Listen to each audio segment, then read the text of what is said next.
I'm angry at God, and so if I can just convince myself I don't believe in him, maybe I don't have to feel this anymore.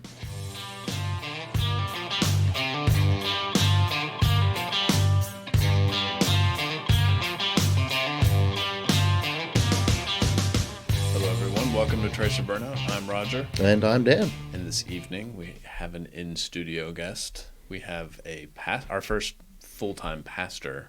Yes. We've had a youth minister on before, but never a congregational pastor. Yes. But he wasn't always so. That is correct. Army veteran John Murphy. Stay tuned. Enjoy.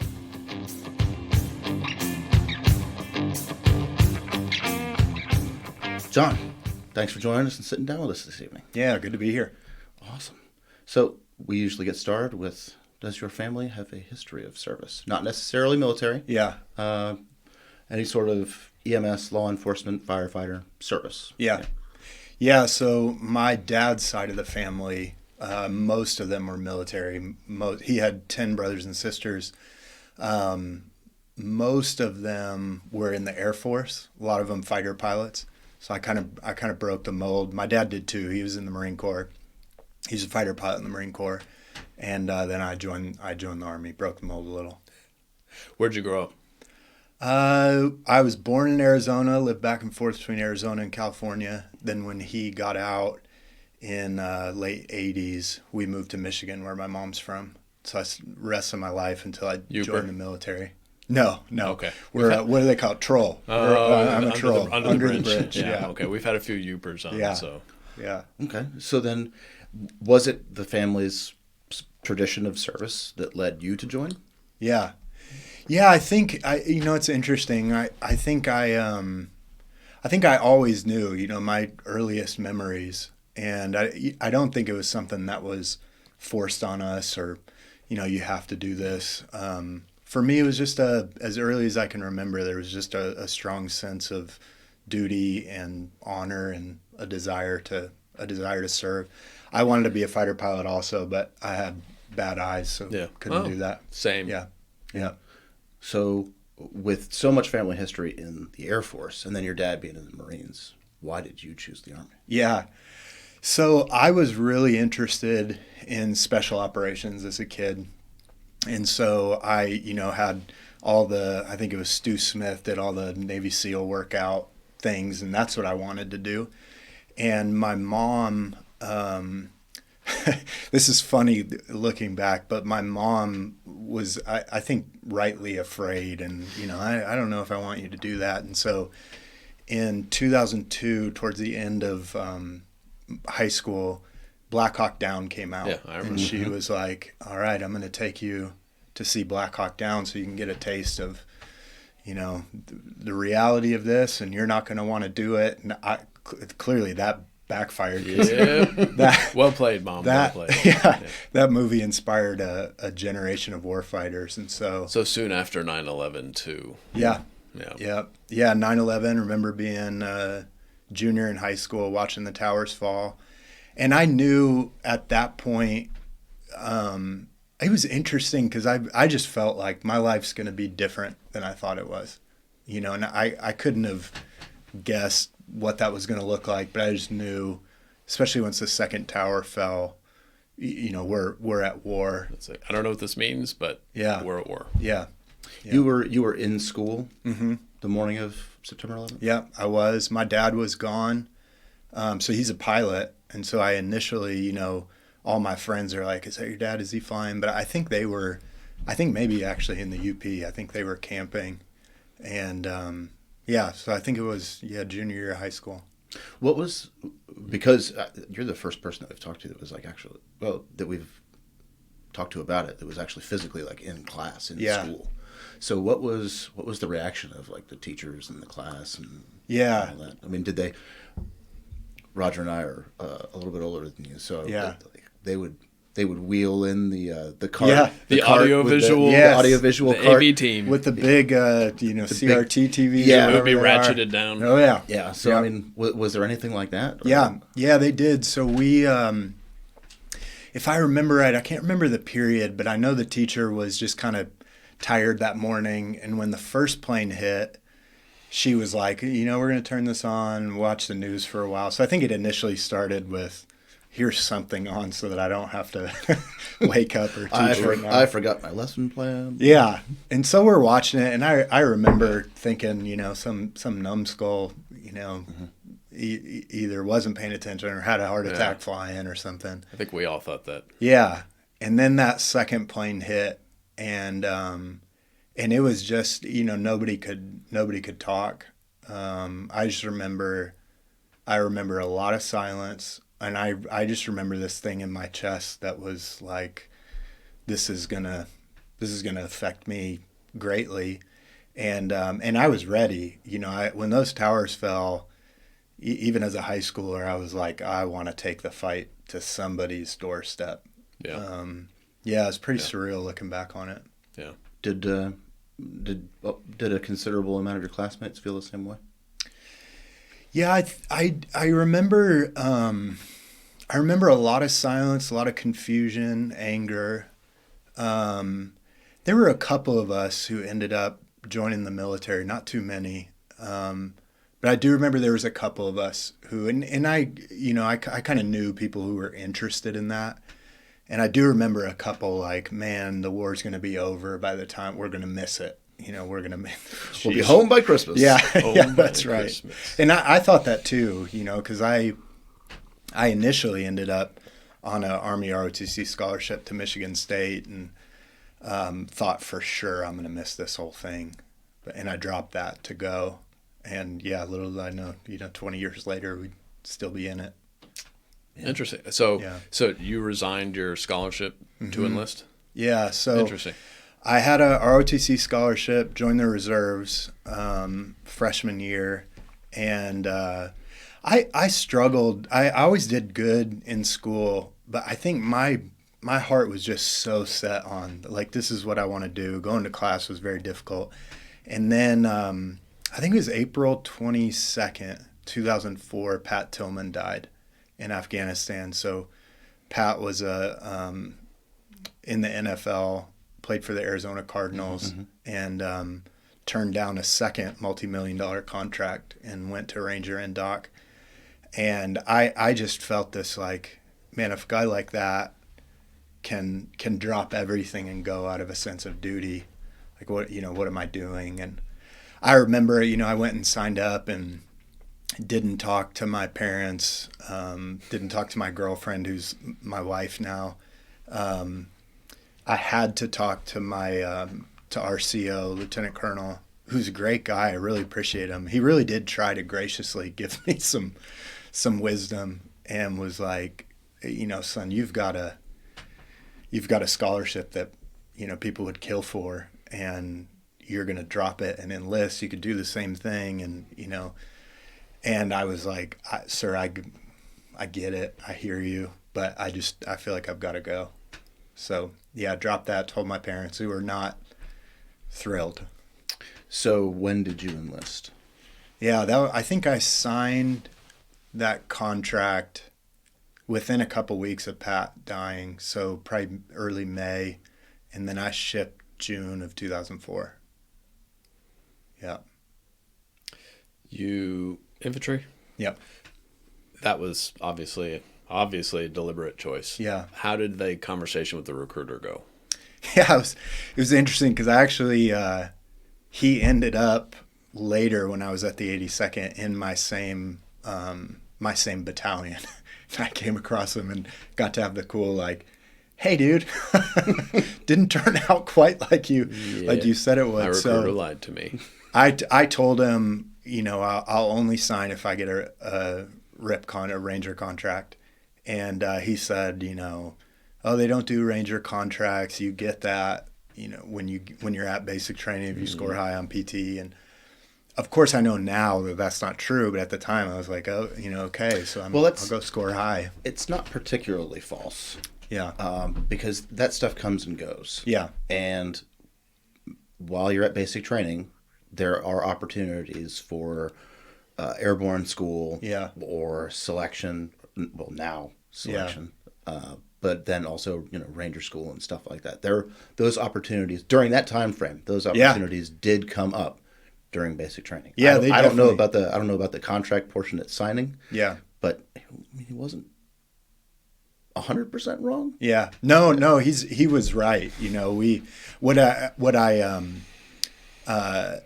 I had airborne in my contract, and then at basic training they said for all the guys who are scoring 300 or close to 300, do any of you guys want to take a shot at a Ranger contract? And I was like, yes, I'd love that. So I felt like it all worked out, and I got the shot at it. So you headed off for basic training Mm-hmm. In June. Yeah. So you had a summer cycle at lovely Fort Benning. Yeah. Was it everything that you thought it would be? Yeah. So I definitely remember getting off the plane in Atlanta and walking out the doors in June, coming from Michigan, and that heat and humidity hitting me, and just thinking like a bat. Yeah, what am I going to do? I'm like out of breath walking to the bus, the 50 yards to the bus. So I definitely remember, we're not in Kansas anymore feeling. So it was interesting, at Michigan State, there was this, what would be basically a ROTC fraternity called Ranger One. And it was started, I think, late 60s at Michigan State. So it was a pretty prestigious thing. And their whole plan was, we want to prep you for Ranger School. And looking back, that legitimate, and it's funny to say, but that was legitimately harder than Ranger Indoc.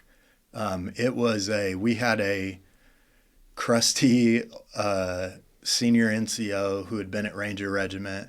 Then there was also a former Marine Recon gunny sergeant who had been in Vietnam, and those guys, they prepped us well. What to say they prepared them. Yeah, they did. They did. It's there's legends about those times because it's been shut down multiple times for crazy things we did at Michigan State.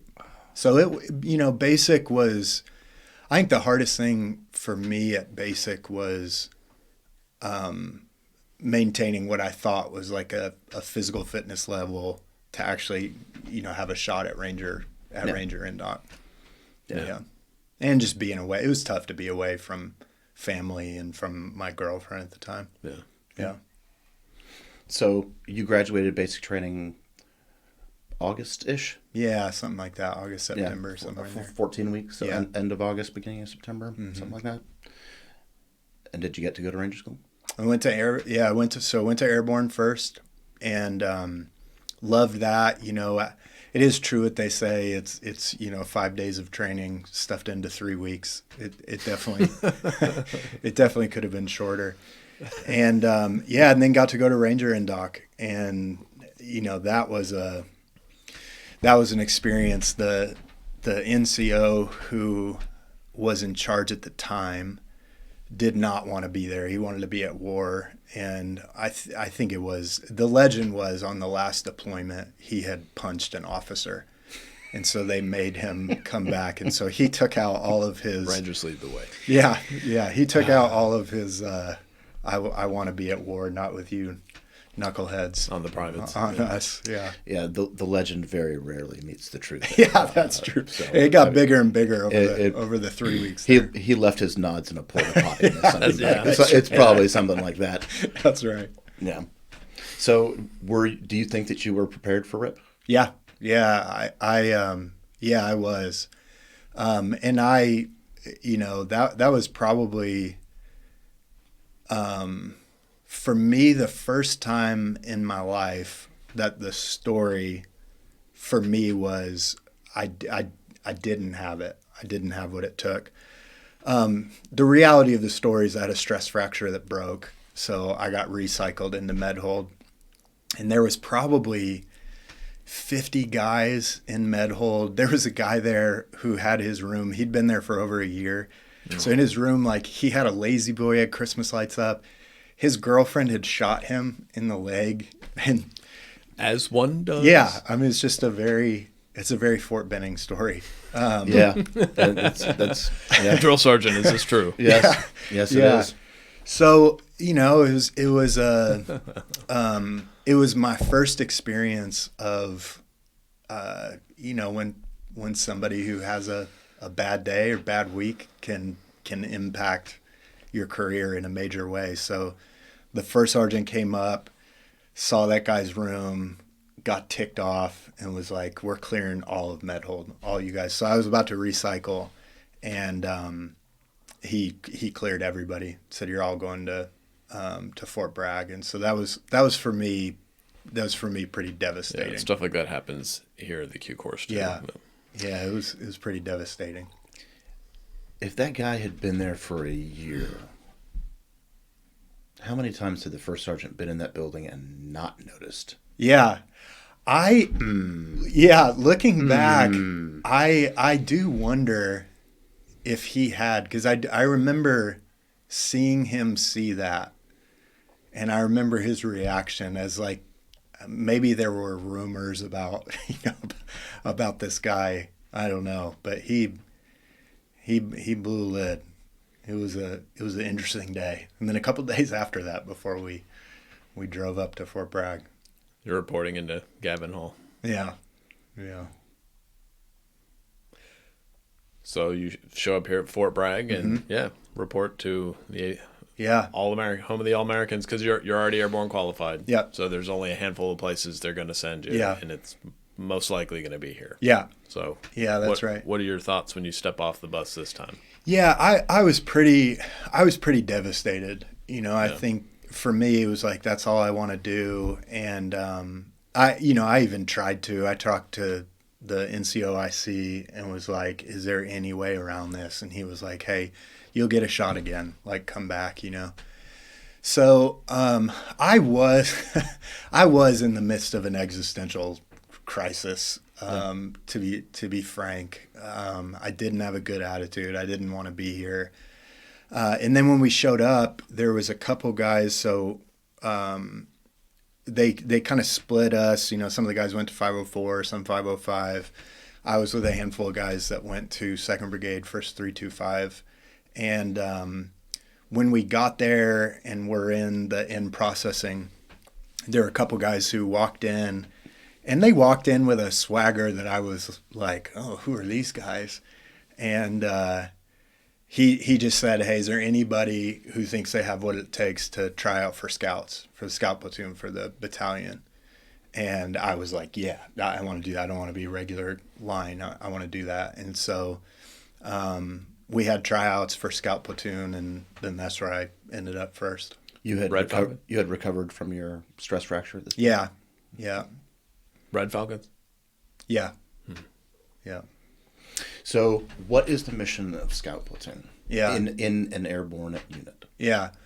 We provide, so we're the eyes and ears for the battalion commander. So if a line company's doing some sort of a movement or assault, they'll send scouts out to do observation, reconnaissance on a given target. We do like route oversight if they're doing movement stuff. We'd clear out small villages at times. In Afghanistan, it was different than training. I think our training initially felt very much still like Cold War. We're going to Kosovo. Oh, I mean, this was late 2002. Late 2004 or 2004. Yeah. Oh, when you showed up in Scouts? Yeah. 2004. Yeah. Okay. Yeah. Yeah. Okay. So they had just started doing, CQB type training and things. But we spent a lot of time in Area J playing around in the woods. That's what it's for? Yeah. Did you ever find the keys? To Area J? No, never found the keys. Never found the blinker fluid. Chem light batteries. Yeah, chem light batteries. Can of squelch. Yeah. Box of grid squares? Box of grid squares. Yeah. Well, if you were a Red Falcon at the end of 2004, then I already know that you go to Afghanistan the following year. Yeah. I know because I was there. Oh, interesting. Yeah, I was a White Devil. Y'all came and did the support to us during the elections. Yeah. Mm-hmm. Yep, that's right. So, yeah, we went July 2005, I guess it was. Yeah. So you were in Scout Platoon for about about 6 months before you deployed. Yep. Do you think that you were prepared for it? Looking back on the training that you did before deployment, integrating with the unit, do you think that you guys were ready for it? Yeah, I think we were. And what I would credit that to is we had NCOs who had done that initial push into Iraq. And so they were guys who had, to us new guys, they were legends. They have CIBs. They were in combat. They'd gotten back from Iraq. There was one guy in our unit who had a mustard stain, so he had done a combat jump. And that guy, I was like, oh my goodness, this guy's done a combat jump. And one of the guys pulled me aside and was like, hey, he was with 173rd. They jumped onto a soccer field. A lot of people. Onto an airfield while SF is playing soccer. People have opinions on that. Yeah, they do. And this guy was not a fan of when you would make fun of his mustard stains. Some people say. Yeah. Yeah. So when did you guys leave and where did you guys go? Yeah. So we went July 2005. I think it was mid-July 2005. We went first to Manas, Kyrgyzstan, by Bishkek. Mm-hmm.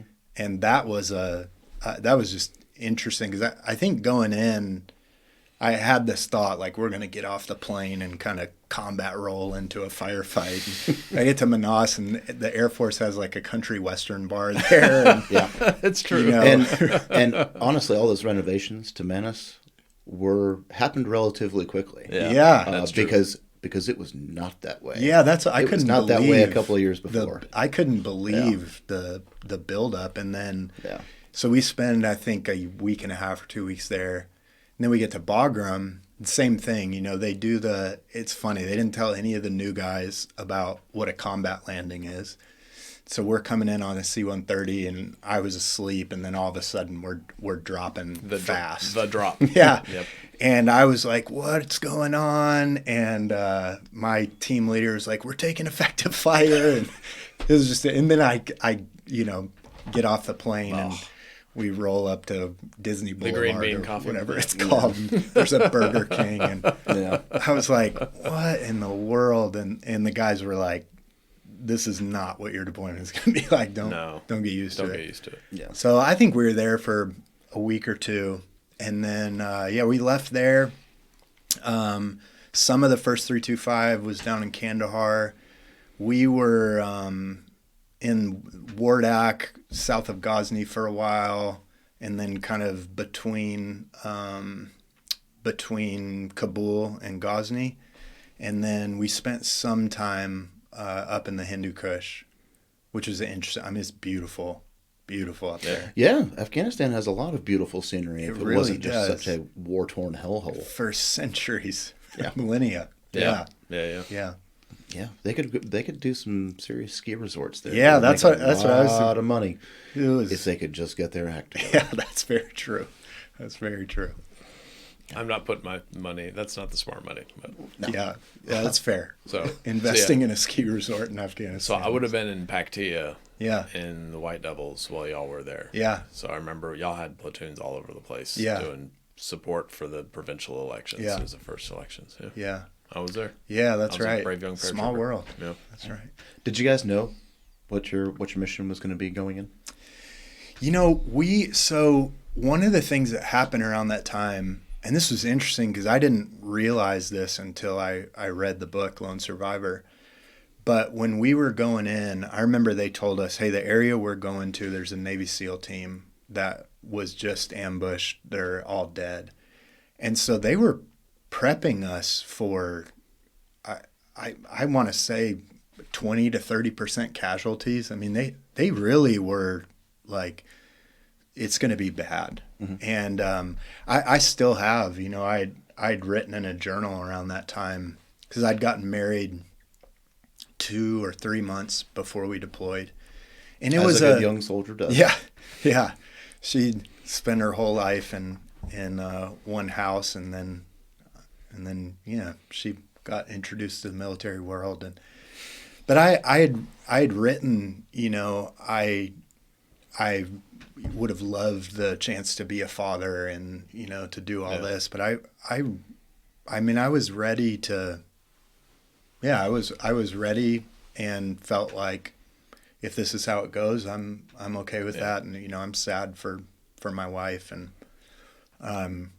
it's just an interesting mentality as a 18, 19-year-old. Very sobering for a young man with a fully loaded magazine and a fresh rifle in his hands to really is to sit there before it even happens and know that this could be it. Few people know what it's like to write a will at the age of 19. It is, and it's I mean the chemical release and adrenaline, you get addicted to it. I remember flying first the Chinook from Bagram down to the first place. You know, we show up and it's just some Afghani ruins. They're like, all right, we're doing missions at night and we're building the base during the day. And but I remember being on that Chinook and really feeling like we need to land this thing because we're going to get shot out of there. I couldn't believe how slow we were going and, you know, going right by mountains. It feels that way. It really did. The Chinooks are very fast. By far the fastest. It really did. It's amazing how slow it feels compared to how quick it's actually. But if you're outside that thing, it looks like it's they're hauling. Yeah. So, where were you guys building your outpost? South of Ghazni. So I think they were new bases. I think there was like a Red Falcon South, Red Falcon North. Yeah, at that point, I don't even think there was the whole COP setup had started yet. No, we were building FOBs. Was it Chumkani? I don't know. My memory's hazy on this. Was it near Chumkani? Mine too. Okay. I don't know. Anyway.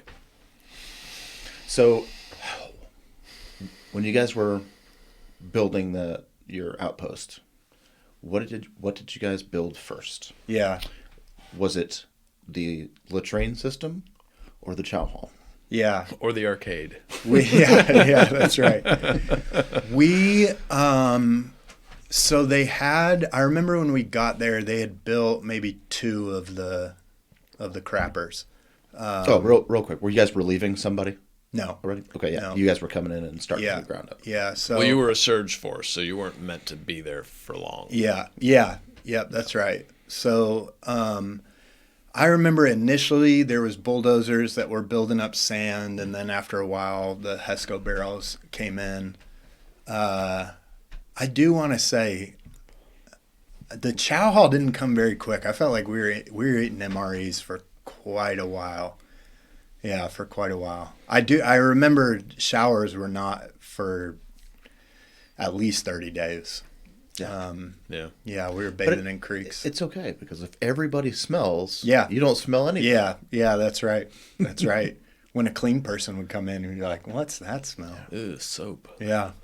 So you're building up your defenses during the day, and then you're running operations at night. Yeah. What kind of operations were you guys running? Yeah. Primarily to support either Afghan National Army or the police.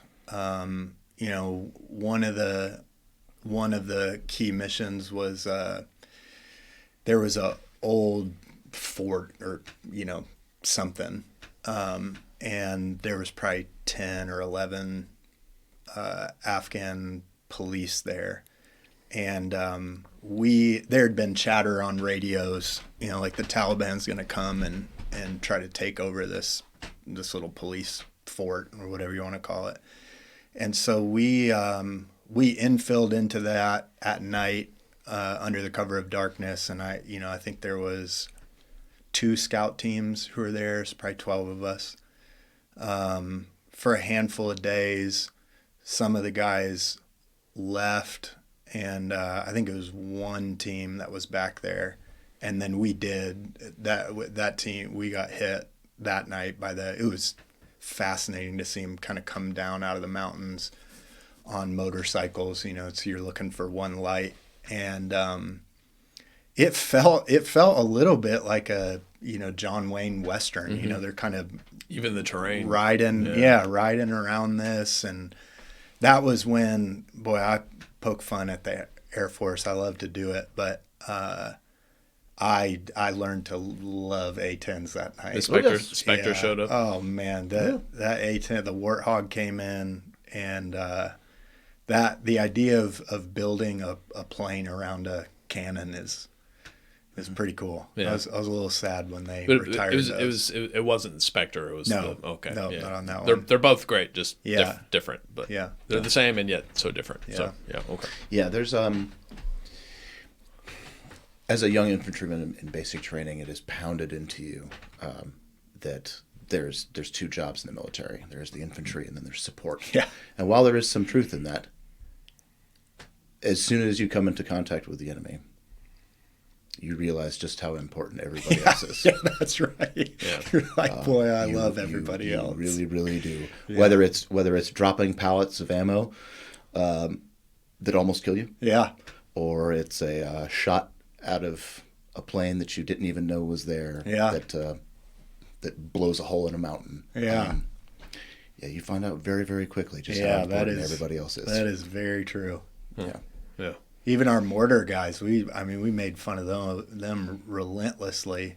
And then Afghanistan, there's a 6-man scout team out there. We were pretty happy to have the mortar guys supporting us. Yeah. Yeah. So that first engagement, that was your the first engagement that you had there. Did that sort of set the tone for the rest of the deployment? Yeah, it felt like it was definitely there were like kinetic bursts, so it was a week, it'd be pretty kinetic, and then it would be, and it seemed to be around that moon phase cycle, when the full moon would come, we would know, okay, as it's coming, they're coming from Pakistan. That's how they fight at night. Yeah. Yeah, no, I mean, geez, hats off to them. It's the nods were almost useless when the moon's shining that bright. So we kind of knew that week around that was going to be, there were chances that it was going to be fairly kinetic, and then the rest of the time we're just trying to keep our wits about us and not get lax on the job. Right. The joys of irregular warfare. Yeah. Yeah. Y'all, how long were y'all there? It was a couple months? Yeah, it was July. We got back just before Thanksgiving. Okay, so more than mid-November. Yeah, okay. Yeah, my memory's a little hazy on that. Yeah. Okay, so what happens after you get back? Yeah. So I got back, and I was happy to do what we did, believed in the mission, but came back like I want to go soft. And so I had gone and talked to Special Forces recruiting and had dropped a packet to go to selection. And then January 26th, I want to say it was the fateful kind of beginning of the end of my military career. We had just a combat training jump and had a parachute that didn't work. So that was here at Bragg. Yep. Which drop zone? Yeah, that was here. I think it was Holland. Okay. If I remember right. Well, before we get onto that, yeah. When you guys got back, it was just before the holidays, just before Thanksgiving. Yeah. And you guys had been in Afghanistan for six, somewhere in there. 6 months or less. Yeah. We'll call it that. How was the integration? Not just you. Yeah. But then your buddies in the unit. Yeah. Guys that you knew. How was everybody's reintegration back into the real world? I think we would have said at the time, we're good.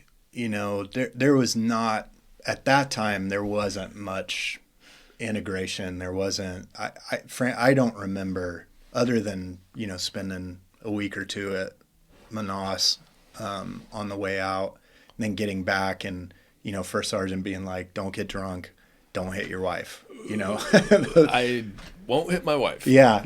Yeah, those were the things. But, my wife would tell you the experience was different for her. I do remember a moment where I kind of came to, and she's in the car with me, and we're driving down the middle of Summer Road here in Fayetteville, and I'm in the middle of the lane, and then I go into oncoming traffic with my hand out the window, trying to get them off the road, which was the everyday That's the thing road, there. road warrior rules. You have your arm out the window, and so looking back, integration was tougher than I think what I would have either realized or acknowledged at the time. Yeah. With hindsight, how do you think that the unit handled it as a whole? Yeah, I think they didn't quite know what to do. This is still very early on. Yeah. So I just think they probably did their best, but just weren't. You send you train an 18 or 19-year-old to kill, send them to an environment where, at least it was a little bit different for the line companies, but our rules of engagement were very, very lax when we were there. We didn't have media with us, no journalists. And for me, my experience was, for the first time in my life, I feel alive.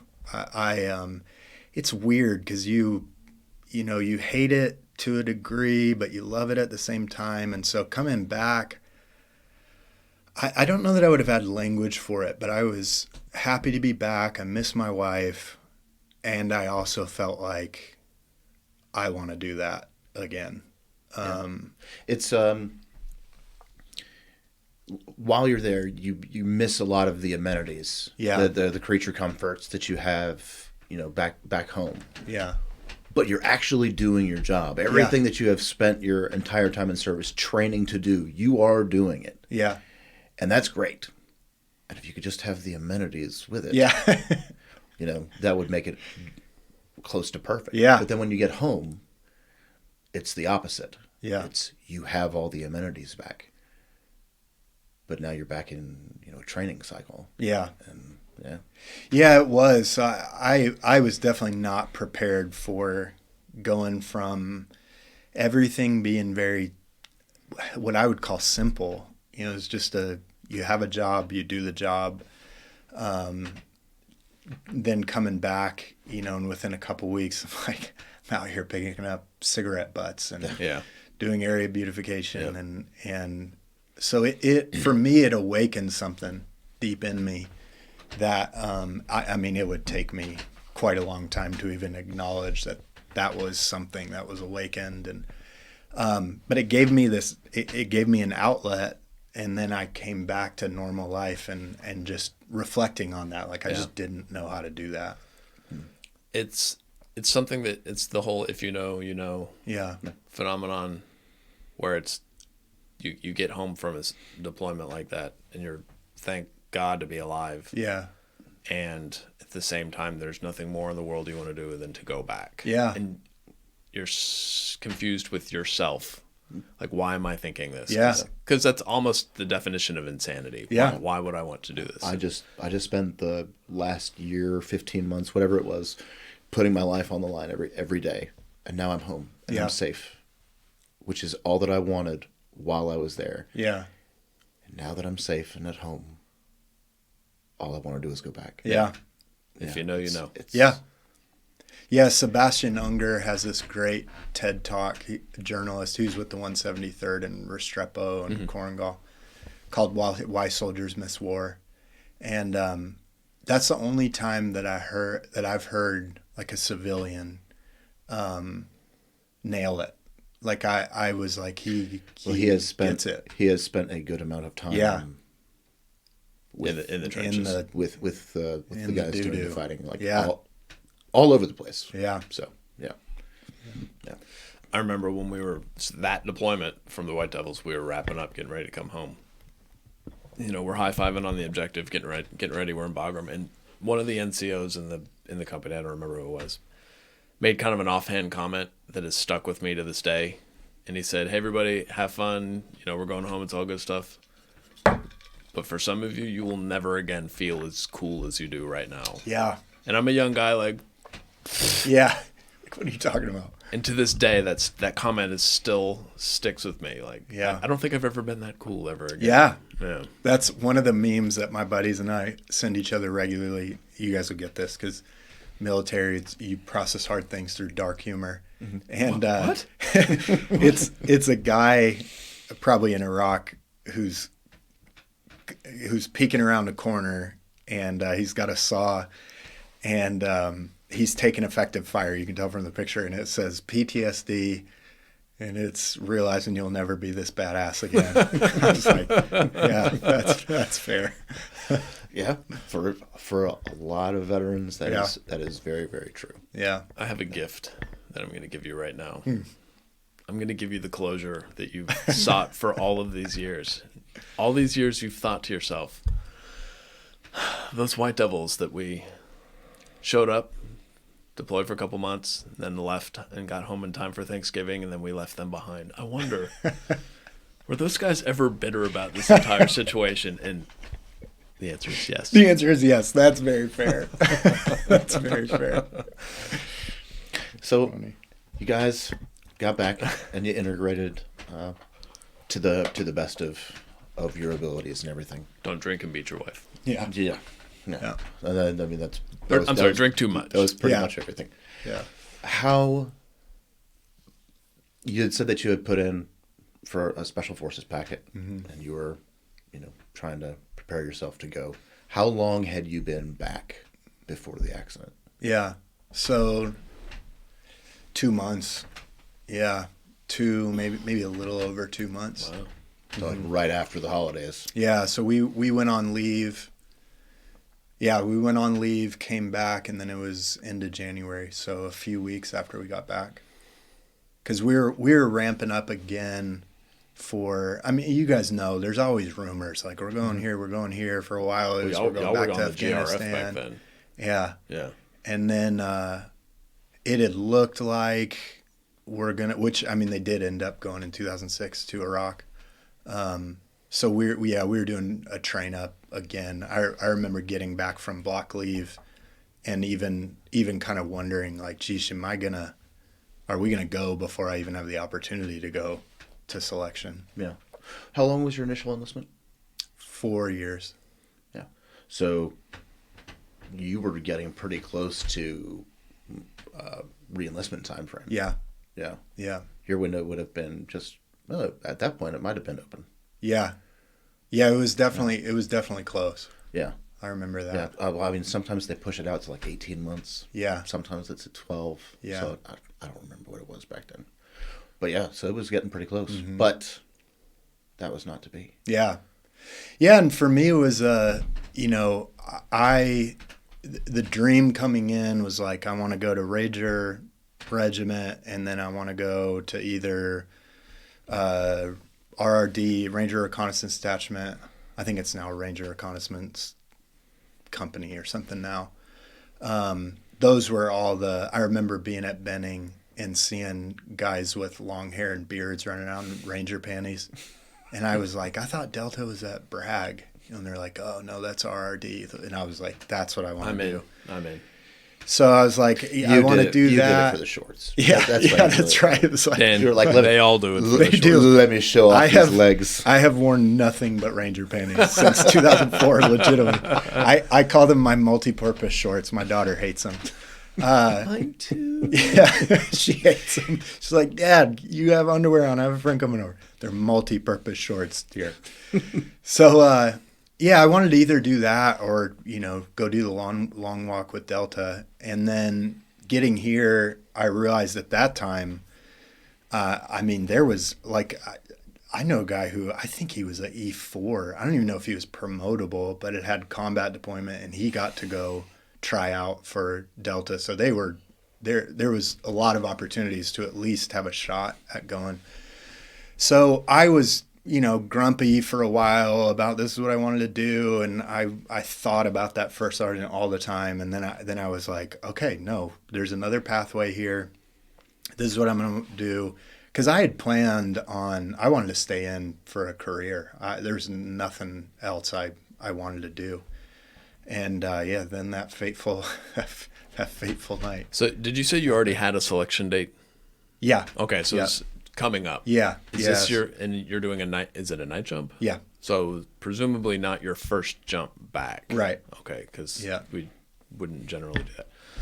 This is we used to call it a JFEX. Yeah. So it's a heavy drop. So Yeah. you're doing all the things. So for everybody listening, that means you're dropping vehicles, howitzers. It's not just personnel that are jumping. Yeah. Tell us about that night. Yeah. Yeah. So that night, we go to Green Ramp and we're there that's where you get fitted up and parachutes on and everything. And we were there for way longer than we needed to be. That's green, right? And then I remember it being very cold. And we took off, flew around, and I do remember as I'm coming down the line, we had a cherry jump master, a guy who was brand new at it, and I remember watching him, and as he would take lines, he was stepping forward with one of his feet, so he was kind of stepping in front of the door, and I'm watching guys kind of try to hop over him, but I'm thinking as I'm going, like I've got to jump. And thinking, how am I going to do this with all this gear on me? Because you don't really jump out. You kind of fall out. Waddle. Yeah. And I tried to jump over him, caught my leg on his, and came out head first. And started to do the count. Now the fascinating thing is, and I think it's just the kindness of the Lord. I was kind of known for, there were 2 times I think before this that I pulled my reserve that I didn't need to. In air though, not like in the bird. No, not in the bird. No, in the air. Like, oh, my chute didn't open fast enough. Because there was an officer. I can't remember if it was the class just before us or just after us at Airborne, but there was an officer who came in and died on the drop zone, who had their hand on the reserve the whole time, never pulled it. And I just remember thinking, like, that's not going to, if I hit the D in 4,000, I'm pulling that thing. So 2 times before I had pulled it and dealt with you numbskull, like, what are you doing? Salty language, shall we say. So yeah, some choice words. But I was like, I'll take a dressing down over holding my reserve the whole way down. So I hit 4,000, didn't feel anything, and I do remember, like, I'm at least going to look. And I looked, and I had a cigarette roll, which is where the parachute comes out, doesn't open up. So I pulled my reserve and watched it kind of tangle around the main. And I thought, it's just interesting how these moments happen because... It was all in slow motion, wasn't it? Yes. I mean, it probably took, I don't know, 10, 12 seconds. It felt like an eternity, and just the state of, like, my mental state at that time, I wasn't like, geez, my poor wife who's just gotten married and, my family. That was not my thought. My thought was only, I could have died in Afghanistan a hero, and the story of my life is going to be, I'm a lawn dart out on Fort Bragg. Yeah. Like I'm a guy who died on a jump. And I remember, it's night, and so they tell you to look for the sky changing colors. That means you're at tree line. And that happened quick. I didn't even have time to let my rucksack go. So I hit, but by the grace of God, I got enough of a canopy that I'm sitting here today from that reserve. And I got knocked out.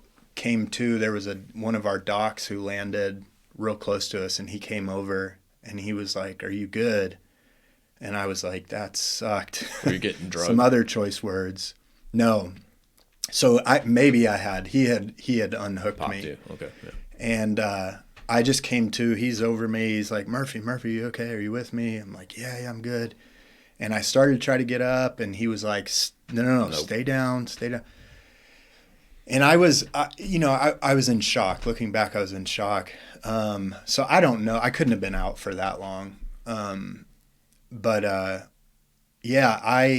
was like, hey, I think I'm good.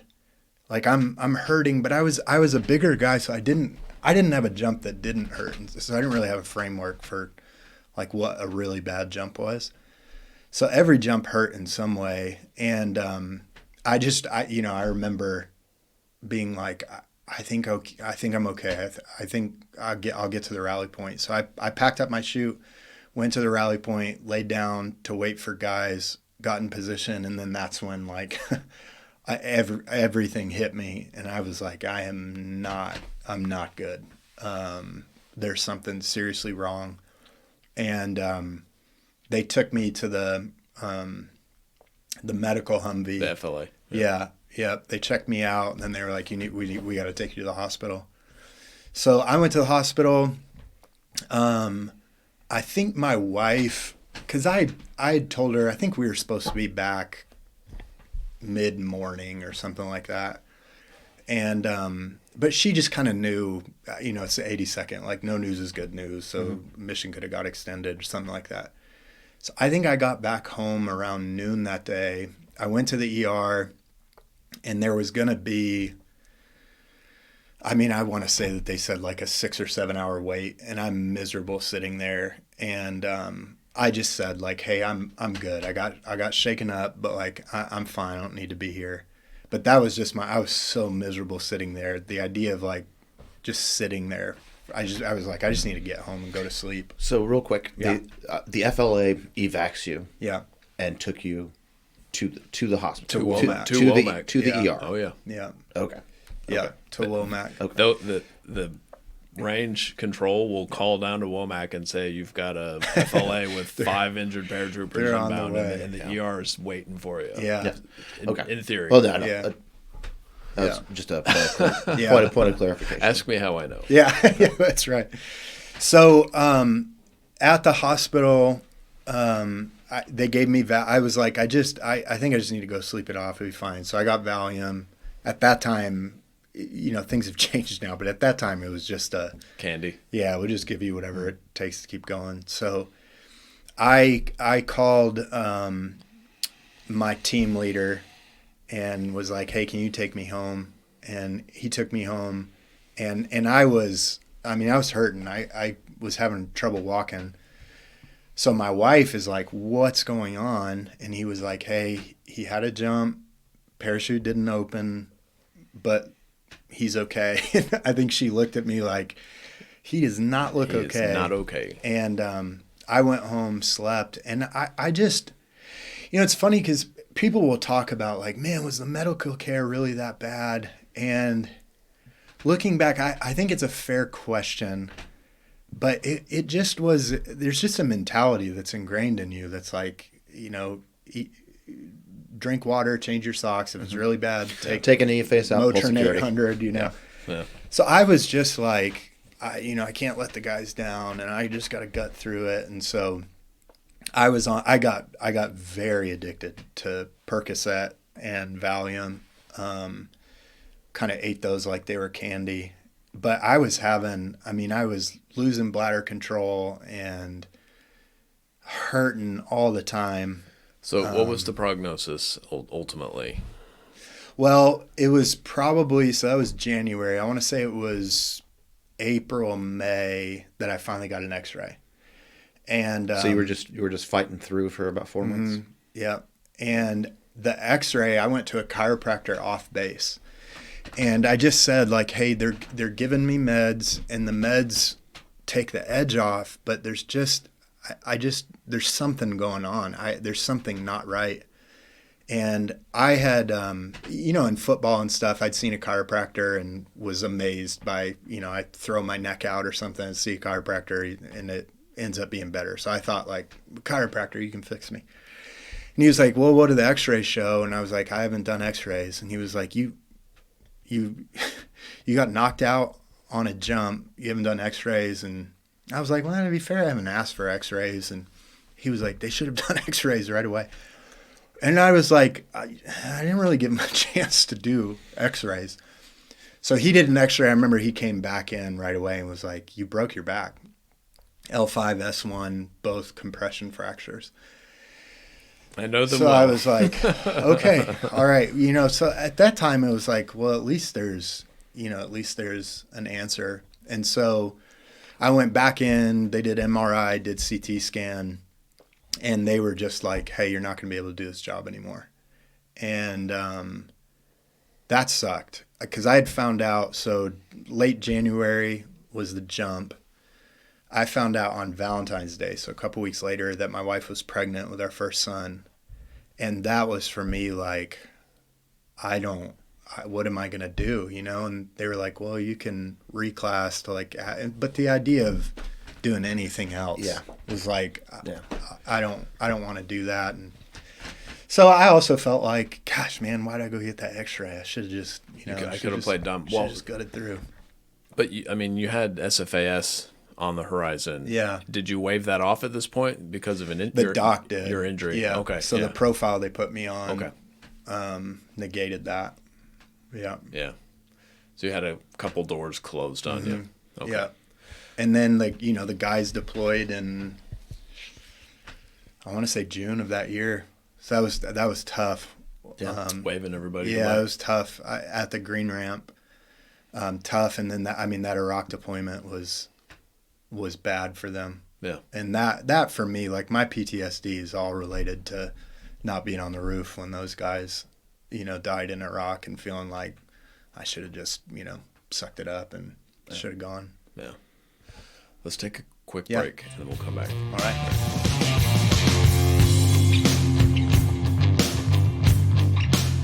Okay, so when we left off, we were talking about your injury, your jump injury, and kind of how things started to kind of wind down from there. So go ahead and pick up from there. Yeah.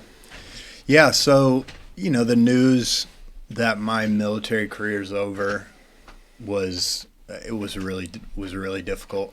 And then, compounding there, I think it was summer 2006, my unit got deployed to Iraq. And September that year, a handful of the guys from the scout platoon were just, up on a roof during a firefight, kind of fluke, 120 millimeter mortar hit them. And 4 of those guys died. And I remember getting the news, coming in, getting that news. And that was, that was terrible. My wife's perspective during that time was, man, how good is God? Like, he spared you. He broke your back, but he spared you because you'd have been on the roof with him. And I, at that time, didn't, the measure of a man for me was how little emotions you felt. So you're not prone to highs or lows. So I wouldn't have named that I was angry or even known to name it, but I was very angry because my perspective was I should have been there. And, those guys died because I wasn't there, which of course is there's not much you can do when a mortar like that hits a small area. But that was at least my perspective. And so that happened September. I went on terminal leave. My son was born, oldest son, Jack, was born October 7th. And it was 2 weeks after he was born, I went on terminal leave. So that news came September, on leave, still messed up and very much, driving a Penske truck home. Like what? I don't know what I'm going to do. You were not medically retired. Medically discharged. So you were medically discharged. Mm-hmm. Okay. Because I know your enlistment was winding down. Yeah. So it's kind of a race against the clock. Okay. Yeah. Was there any plan put forward during your medical process of how you would get help? Yeah. Post service. Yeah. At that time, now it's come a long way since then. Yeah. But at that time it was, talk to the VA when you get out. So they weren't even doing the, I think now you can BDD. Do the, it's benefits delivery on discharge. Yeah. So 6 months out. Yeah. So it was, as soon as you get up there, talk with the VA, file a claim. So started that process. But no, there was no kind of, special company that you were in, or it was, and it might have been different if the unit was here, but it was a ghost town. Most folks were gone. Yeah. Yeah, 1st and 2nd Brigade were gone. Probably one of the others as well. Yeah, it was bizarre. Yeah. I mean, all of Bragg felt like a ghost town during 2006. Yeah. So you headed back to Michigan? Mm-hmm. Yep. With no plan? Yeah, no plan. I had talked to a friend of mine who I graduated high school with who was doing corporate insurance. And he was like, hey, just come up here and start selling insurance. So I was like, okay, I guess, that's what I'll do. So we went up and we lived in my parents' basement the plan was to stay there until I had a job. So I was studying for the insurance exams, and my thought was like, I don't want to go back to college. If I can't do what I've always wanted to do, I'll just go make as much money as possible. So corporate insurance is a fairly lucrative career that doesn't require a college degree. And so I did that. I think, for the sake of our relationship, my wife's amazing. She's got a great relationship with my parents. I think she was like, if our relationship's going to stay good, we gotta move out. So we moved into a tiny little basement apartment in Lansing, Michigan. And, it was tough. I mean, because for me, I think anything that I put my identity in as a man was gone. So, being physically more fit, I, did a lot of depression eating and drinking and was still taking opiates at the time. I was watching my wife leave the apartment every day with my son to go work. So I was like, man, when I asked her parents if I could marry her, I promised them I'd take care of her. And I told her and told them, I'm not somebody who's going to say she can't work, she's got to stay at home. But I promise I will do anything it takes so that she doesn't have to. She wants to stay home. So we're in a spot where she's going out. My VA benefits hadn't kicked in. I think that took 6 or 9 months to kick in. I'm studying my tail off for these insurance licenses. But it was that next year and a half was a lot of depression. I wouldn't name that for a long time, because at that time we weren't calling it that. No, at that time it was only weak people go to mental health, and so I just was no, I'm fine. I'll just I'll figure it out. But yeah, I was deeply depressed, gained a lot of weight, ate and drank, and really, really contemplated suicide a lot. I mean, especially those guys deployed 2006, came back around Christmas 2006, got called back off of Christmas leave and then sent to Iraq again for another 12 months. And we lost more guys then. And then after that deployment, it started, probably half the guys that were in that scout platoon, probably half the guys have committed suicide since that 2005 to 2007 time frame. So I just got to a point where I was like, it's only a matter of time. Like, I'm not gonna make it. Yeah. My wife and I are still, she can't understand why I'm not naming that I'm sad, I'm depressed, I'm angry, I've got a lot of rage. But she can't understand. We're just missing each other, because anytime she'd try to celebrate, like, you're here, I couldn't handle it. And then the way she experienced me, understandably, was like, geez, he must not care about me, must not love me. He's not happy to be here. He wishes he was dead. And so, yeah, that was a dark time. What? And that went on for about 18 months or so? Yeah. Yeah. So what event or thing or moment helped pull you out of that? Yeah. So I remember my dad, I think my dad had started to realize, they all saw a change in me. They all saw, my high school friends would joke with me about, we miss the old John, because I was extroverted and kind of life of the party, this That's just how people experience me. And I was not that. I was introverted. I didn't want to go out. I was definitely not life of the party. I didn't do well with integrating into civilian life, and I maintained the same, dark humor and the language, that was normal. And people were just afraid of me. My wife was afraid of me. My young son was afraid of me. So my dad, I think my dad started to, I think it was a combination of him just seeing like, I'm not okay. And then reading about guys who are coming back and killing themselves or, killing their spouse so he was just, I think he was just doing everything he could I had grown up in the church. But for me, it was low on the priority list. So even when I got married, which is why maybe 19-year-olds shouldn't get married. But I told my wife, like, I love you, but the Army will always come first. And are you okay with that?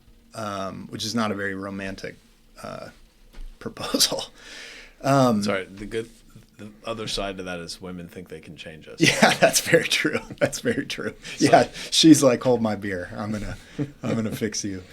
So my dad was like, hey, have you guys found a church, or are you gonna come to our church? And I was like, oh, I think I would tell him like, yeah, we're trying. And my wife would, and I'd go every once in a while, but I was like, these people don't understand. And my dad told me about this guy he'd been listening to, Mark Driscoll.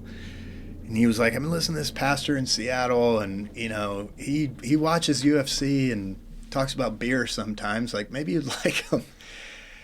And I was like, whatever. So I listened to a couple of his things, and he just had a way of speaking to men and calling men to a mission that made me like, maybe the purpose isn't over. Maybe there is something else.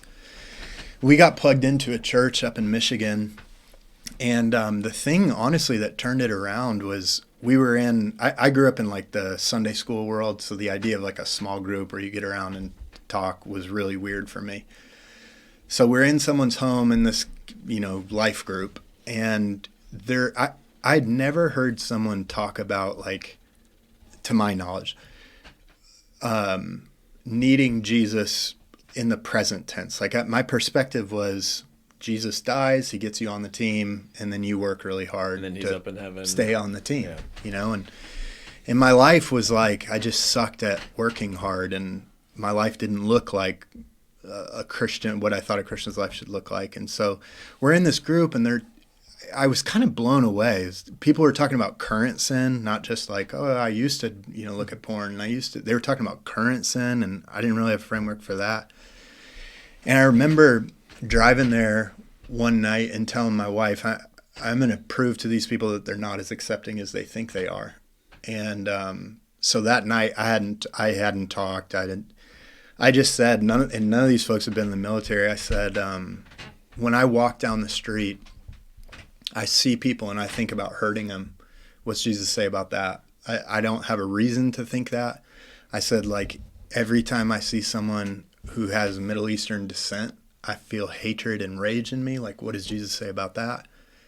And what blew me away is no one was like, oh yeah, I understand. Like, my kid, I got angry at my kid this morning, They just talked about the love and the grace of Jesus, and that there was nothing in me that would make Jesus want to turn his back on me. And for me, that blew me away, because I knew, like, man, there's just real darkness in me, and there's thoughts and desires and things that I don't know what to do with. And so I think that moment really started for me what I would later say is, like, in the church, the two things that I lost when I left the military, brotherhood and mission, who are my people and what's my purpose. In the church, it was this, like, man, what I believe is that Christ died for me when I was his enemy. And then not just that, like he calls me to be an ambassador of that reconciliation. So to take that message into a dark world. Yeah. So that for me was like restored brotherhood, restored mission. And I think the Lord started a desire that would take years and years to come to fruition. But the seeds were planted. Yeah, it was like I want to give my life to this. You know, I immediately started thinking about, man, I wish there had been a church like this at Fort Bragg. It would have been so helpful to our marriage. And all I could think about is my brothers here. And like, and I told the pastors of this church, like, hey, do you know of any churches? You know, I've got all these buddies who are dealing with all the same stuff. And real quick, yeah, during this time frame, yeah, whether it was when you first got back up there or the 18 months where you were really really hurting, yeah, to the point where you went to church and everything. How much contact did you still have with the guys that you had served with during that time frame, to the point where you were like, okay, I need to go back to Fayetteville? Yeah. That we're still alive. Yeah. So I for years withdrew entirely. I just had this guilt and shame, survivor's guilt. That was like I can't talk to him. Like I abandoned him, and I wasn't there. And so there was one guy who still a good friend of mine, still in the area, who we stayed in contact together. But everybody else, I withdrew from everyone, frankly, not just the guys. And then it wasn't for probably 5 years after I got out that I started to reconnect with some of those guys. Yeah. When you started to reconnect, had you already had the seed already been planted about coming back to Fayetteville? Not coming back to Fayetteville. The seed was definitely planted for doing vocational ministry in some way. Okay. But I think at that time, like, there was this desire to come here, but every time I had the desire, that like survivor's guilt and shame hit it, and I was like, I can't go back there. So we ended up in Texas doing ministry down there, and it was while we were in Texas, I met a pastor from Raleigh, and Tyler Jones, phenomenal guy, leads Vintage Church up there. And I met him at this conference, and I told him, like, hey, man, you guys got to start a church in Fayetteville. And he was like, man, we've wanted to do that for years, and we just can't find anyone who wants to go to Fayetteville. And I don't care what anybody says. I love this. I do too. I really do. I got back here and was like, dude, my attitude just sucked the whole time I was here. Like, this place is great. That's usually how it works. Yeah. And Fayetteville's awful. And no, you just drink in your barracks every day? Yes. Yeah, that's exactly right. Like, oh, no, it's the barracks and being drunk alone that I hate. So I told Tyler this, and he this is the first time we met. This is, we've been talking for 30 minutes probably. Mm. And he just said, I feel like I'm supposed to tell you, if you think the Spirit of God is telling you to plant a church, it's because he is, and you need to be obedient to that. And I was like, oh, okay.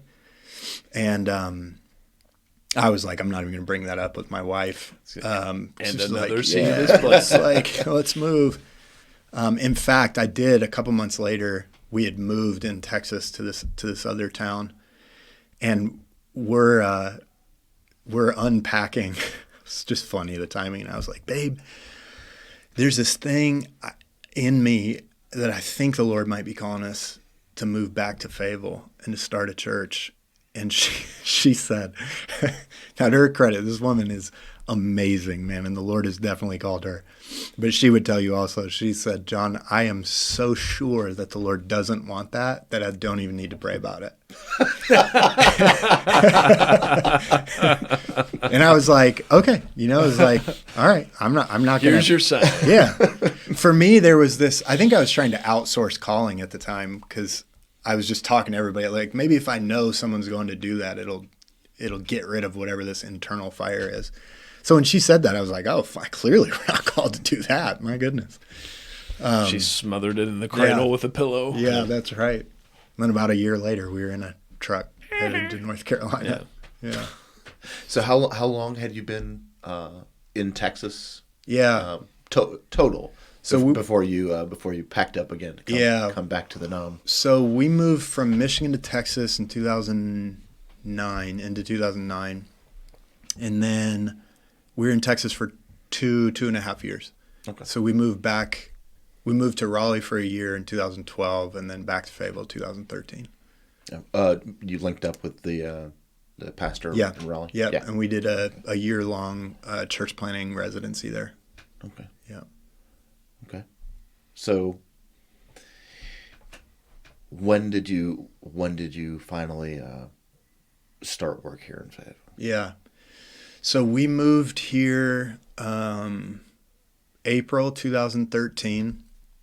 Then in June 2013, we started this church in my living room, which is just so funny because I knew there was one guy that I didn't, he wasn't in the same brigade or battalion that I was, but he was with me at Ranger and Doc. So when I got here, I reconnected with him, and we didn't know anybody, and I had randomly connected with this guy named Nate Schrader, who had a CrossFit gym in town, Iron Forged Athletics at the time. He owned it. And I knew him because I'd gotten into CrossFit, and he was a CrossFit Games athlete, so nicknamed the Viking. And so it was like, this guy, my goodness. And I met him at the gym, and he's loves the Lord, incredible guy, former Green Beret. Ended up selling the gym, becoming a missionary. Such a cool story. But he was like, man, I love this. I've been praying for something like this in Fayetteville for a long time. Like, I'd love to come. I was like, oh, it's cool. And I think my wife and I, there was another pastor friend of mine who moved with us from the Raleigh area down. So there's four of us. To work together? Yeah. Okay. Yeah. There's four of us. And then I'd met this other couple, and then Nate and his wife. And I was like, dude, 8 of us. Like, this is great, man. This is awesome.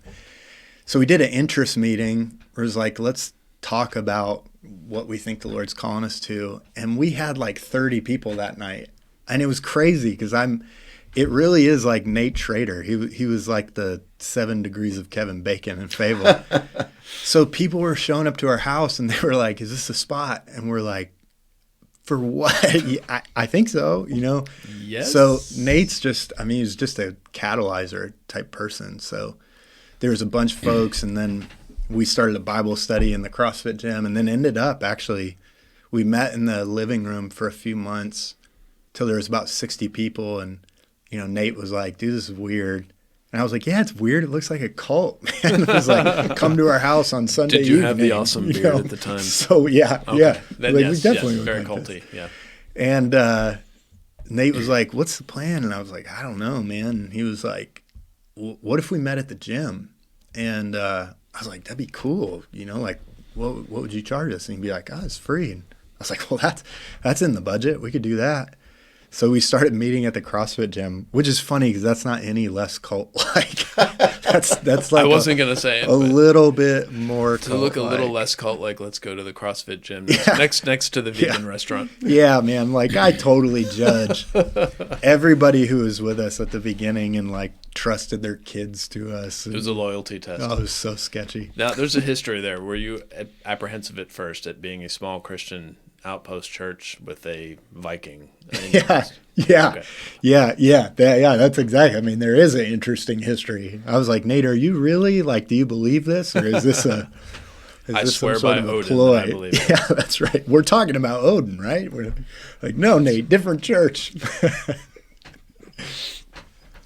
So, how long did it take before you guys actually like planted your own flag? Yeah. So let's see. Or actually, let me take that a step back. Your group was growing. Yeah. Was it mostly service related, like couples or service members themselves, or families? Yeah, it was definitely predominantly. There was a couple of folks who were Fayetteville natives, but it was probably 80 to 90% at the beginning, military and their families. So we started June in my house, and then September 8th, 2013 was like our first service in the gym, because we did like what I called core group training, which is just what do we believe, what's the Lord calling us to do, and let's form teams to serve people. And then we're about 60 people, and then that first Sunday was the first Sunday that we did baptisms. We baptized, I think it was 12 folks that day. My son was one of them.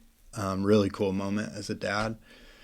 And there was about 120 folks who came. I think some of it initially, and a lot of folks. It was really cool, man. Because Nate has started this Bible study that was predominantly not Christian folks at the gym. There was just the Lord was doing things. There was some buzz. And so we had a lot of folks in those early stages who weren't Christians, who were curious, who were seeking. And then some of it was also, I think, like, you guys meet in a CrossFit gym. Like, I got to see this. I got to see how it works. Yeah. We set up communion on snatch boxes. And that is awesome. Yeah. This is what year you said? 2013. Okay. So, I mean, we're still smack in the middle of the GWAP. Yeah, it was. So we were, and at that time, it was just a revolving door there with people either move in, or we ended up with a lot of the SWIC guys who'd be with us for 18 months to 2 or 3 years.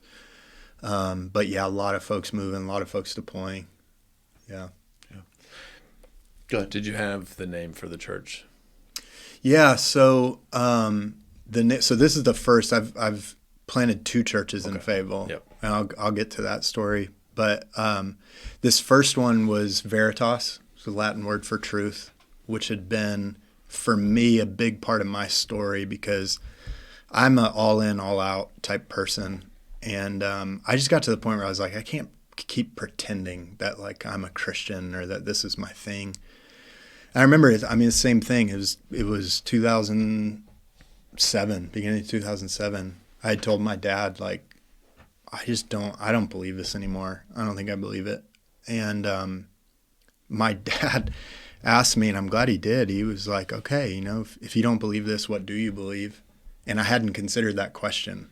It was just like, I'm angry at God, and so if I can just convince myself I don't believe in him, maybe I don't have to feel this anymore. And that started for me like Pilate asked Jesus, what is truth? That very much was my question. Like, what is truth? Can I know this? And the Lord really met me in the midst of that. And so that idea of truth became a big one. And then Veritas is just a cool way to say truth. And I wanted to communicate, like, we're not trying to do some like new hip cool thing. This is the buddy Christ. It's ancient. Yeah. It's like this is Dan uses lots stuff. of buddy Christ references. Yeah, that's right. It's very disturbing. That's right. That's what I always think of when I think of we did not like the modern. Yeah, Jesus is my homeboy. Yeah, hipster churches or what have you. It's the buddy Christ from the movie. It was a Kevin Smith movie. I can't remember what it was. I can't remember. I know what you're talking about. The title's on it. It was a Kevin Smith movie. Yes. Yeah, it was. It was. But George Carlin is the cardinal of the church, and he unveils the buddy Christ. The buddy Christ. That's right. Yeah. That's what I can't help it. That's always what I think of whenever I think of. Yeah, I think you're not far off. Yeah. I think that's right. Hippie Jesus. Yeah. So you'd said that was the first church. Yeah. So what led to the second? Yeah. So we led that for 7-ish years, almost 7 years. And in 2018, I started to have PTSD, and what I would find out is TBI symptoms start to flare up. And we'd been very open about that. It was one of the reasons we wanted to come back. It's like, I want to go love and serve my brothers, and offer my wounds to them as they heal. And so it was, everybody in that church either had it or was close with somebody who did. Mm-hmm. And of course, at that time, they were a lot more aware of it. The care for it was better. It wasn't as much of a stigma to ask for help or to tap in help. And so I was pretty honest about my own story. And I told our leadership team, hey, here's what's going on, and I don't know what to do about this. I had some fears around it. I started to get really honestly scared about some of the connections of like early onset dementia or Alzheimer's as it relates to TBIs. And I had done the TBI protocol at the VA was, I think it was either 2 or 3 days of testing. And I came in for the first day. This is maybe 2008, 2009. I came in for the first day, and at the end of that day, they were like, you have likely TBI.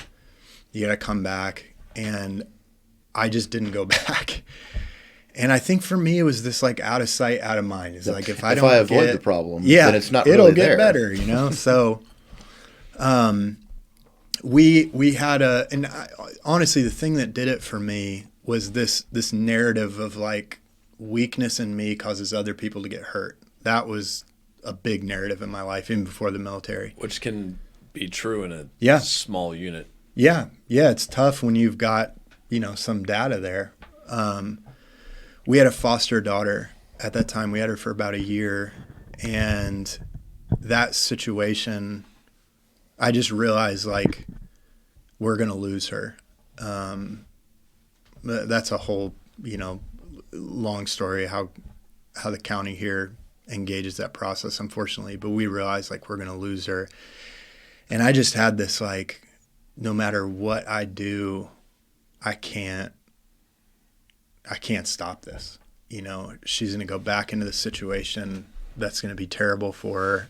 And I remember loading her into the car while a DSS agent drove away with her, watching my wife collapse.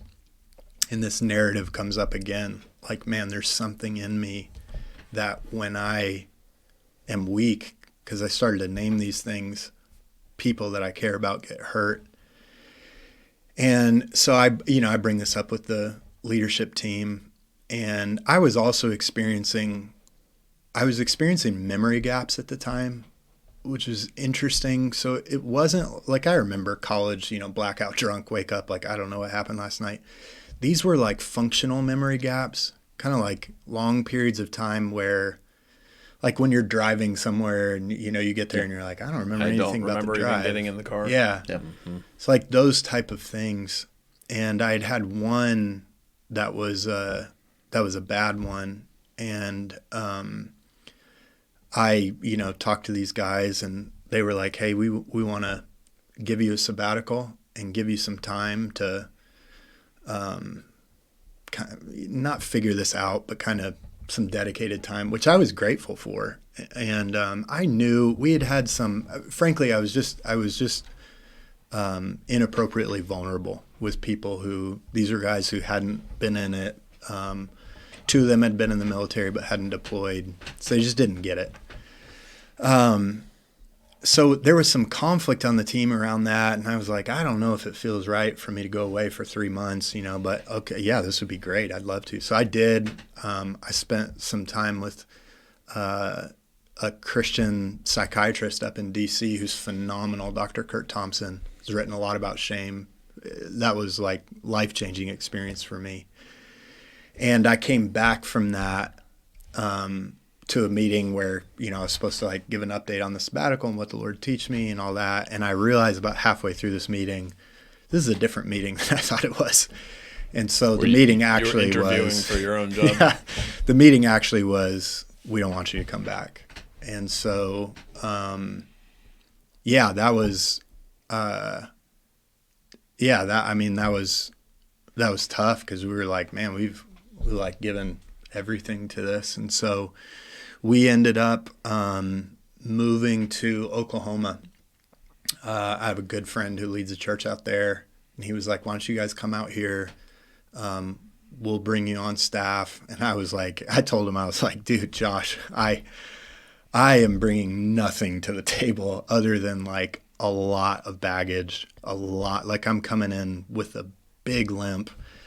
I don't think it's going to cost. I'm not going to bring anything to the table. I'm just going to cost you things, you know.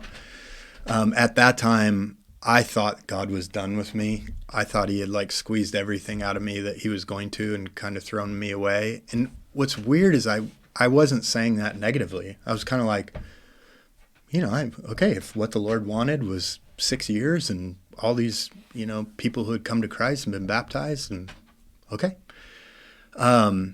So my plan was... You were abiding in that. Yeah. Yeah. And my plan was, my grandparents owned a cabin in in California. And my plan was, we'll go disappear into the mountains, you know, like the people in this community who live there permanently all live there because they want to escape the Californication. BS. So it's just a lot of people who, you know, are grizzled and... I was going to say they look just like you. Yeah. So I was like, this is great, man. We'll go. And you too did. So on the drive there, this guy called me. He's like, why don't you guys stop in Oklahoma City and for the weekend, and, you know, we'd love to minister to you. And that was a fortuitous thing because the Lord ended up calling us back here, which is crazy. But so we were there with them for a year. Oklahoma City. Yep. In OKC. Yep. Okay. OKC. They're right downtown. Bricktown. Yeah. Yeah. Cool area now. So Frontline. Mm-hmm. How did that come to be? Yeah. So we're there with him. Josh is the lead pastor, one of my best friends in the world. And I realized right away, like, this is amazing. Like, I get to work with some of my best friends in the world. I told him, I was like, dude, I'm going to be the best employee you've ever had because I get what it means to be a lead guy. So I was like, I'm going to protect you from stuff. I'm going to take the hits. I was like, this is great. And I was content to, like, I'll do this forever, you know. We come in right to COVID. So we moved there into 2019. COVID happens, which for us, it was very healing for our family there to not be a lot of pressure as far as you couldn't do a lot of ministry. Very healing for our family. And the Lord, just while we're there, started to reawaken this desire for military. I think for me, like, I've just realized it's a people group calling. So I thought at that time, well, we'll go to Colorado Springs. You know, it's very similar units are there as are at Bragg, and it's the mountains. I love it. Mountains are my favorite place in the world. Same. Like, we'll go to Colorado Springs, and I knew, so everybody in Oklahoma City, like, goes to those mountains to vacation. Dan, there are no mountains in Oklahoma City. Yeah, there's nothing. No, there's nothing. So I knew, like, if we start a church out of front, like, we'll probably go with 400 people. Legitimately, if we would have said, like, the Lord's calling us to Colorado Springs, a whole bunch of people in Oklahoma City would be like, yes, let's go. We went there, my wife and I, and it was just like, this isn't right. And I was like, why is it not right? Like, this is my favorite place in the world. But this is my plan. It's like, we'd spent so much time there because I had a bunch of family who were at the Air Force Academy. Mm-hmm. My son really wanted to go to the Air Force Academy. It's like, this should be it. And my wife said,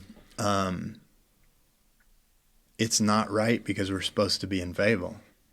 And I was like... Did it hit you right between the eyes? Yeah. And of course I'm feeling that internally, but I don't want to let it on because I was still struggling with, like, what is God doing in all this, you know? So I told her, I was like, you know what? I wish I could say that I said this with all kinds of faith, but I didn't. It was very dismissive. I was like, the call to go to Fayetteville was very clear. The call to leave was even clearer than the call to go. We were thrown out. I would need a clearer call than that to go back. And she said, okay, I'm going to pray the Lord does that. And I was like, why? And then I did this, like, you got to learn to be content with where the Lord has us. And I think you have an unhealthy emotional attachment to this place, which is so funny now. My wife's just an incredible woman of faith, man. So literally the next day, I got a call from a good buddy here who I hadn't talked to in months. And he said, hey, John, there's a group of us who feel like the Lord's asking us to start a new work here.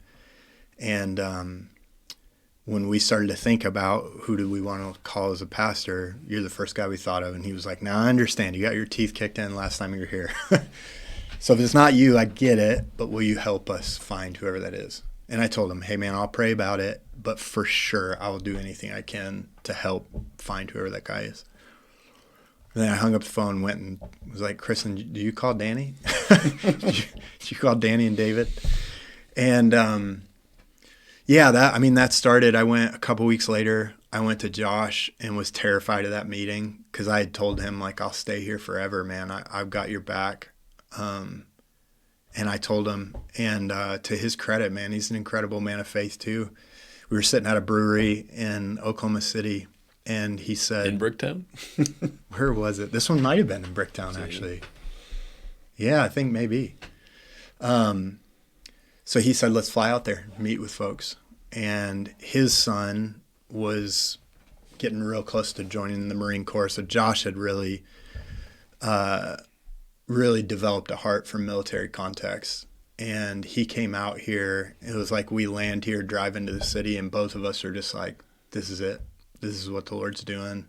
And so that's September of 2020. We moved back in December. Yeah. And you... For the third time. And you planted your current location on Camden Road. Yeah. So we started again in a home. Okay. And then we were in 2 homes, and I would drive back and forth because we ran out of space in one.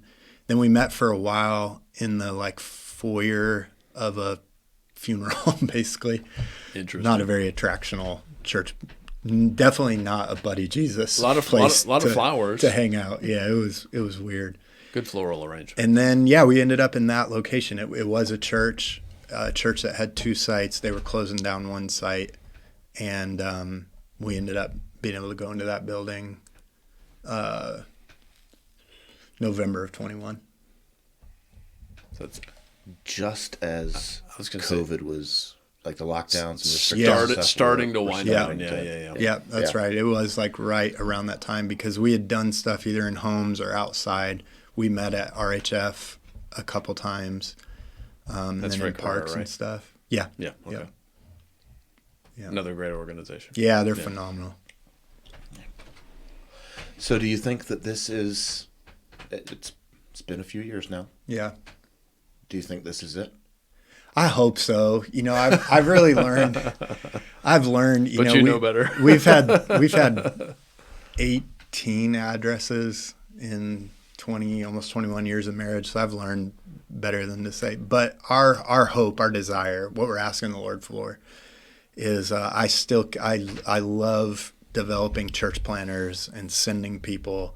I love, Nate ended up being a guy who I had this desire, like these former Green Berets, soft guys who know language and know how to integrate into austere environments and work with indigenous people. Like, my gosh, if the Lord gets a hold of their heart, like that skill set. So Nate ended up back in the Middle East as kind of the prototype of that. And so I'd love to give my life to doing that kind of work. But our hope is that this is home base forever. We've spent most of our adult life here. We love it. Yeah. We're hoping we're here for good. How much outreach do you do actively to the military? Yeah. Or to military personnel? Because obviously there's some passive integration. Yeah. But how much do you actively seek it out? Yeah. Yeah, there's a fair bit. The way that we do it is almost entirely organic, though. We really, convictionally, and I know that I want to be fair. There's churches who have military ministries that are phenomenal, and the Lord uses powerfully, and they do great work. My experience of being a part of those churches was I'm in the military all day, every day, and then I come into a church and I get siloed into, this is the military ministry. We've got this ministry for you, and I kind of just want to be a part of something somewhat normal. So for me, it was I actually don't want to be in a specific thing where it's only us. So we really like, we talk a lot about people over programs. Like we want to build up people rather than programs. And again, this is nothing the Lord really uses, like more program driven churches. So I have nothing against it. It's just convictionally what God's called us to. So we really try to, with people, be they military or not, just say, you have folks around you who are a part of this unique people group. If you understand them, we'll, with families, be like, hey, the single soldiers who live in the barracks, cook a big vat of spaghetti and invite them over to your house. Like my wife and I did that when we were in, and it was like for the guys to get a meal that wasn't at the DFAC and to be in a home and to have somebody do their laundry is like just a big deal.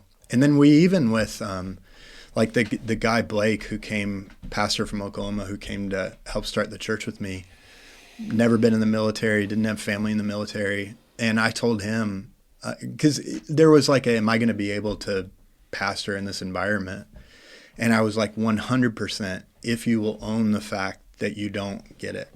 So people are going to use acronyms and they're going to say things you have no clue what it means. So rather than, because what a lot of people do in ministry, I think they think to reach the military is like, learn the language, the lingo, act like you're one of them. And I tell folks, like, we know. Hey, what's the deepest Steve Buscemi meme where he's got the hat on? He's like, hey, fellow kids. Yeah, that's exactly right. Like, no, we know.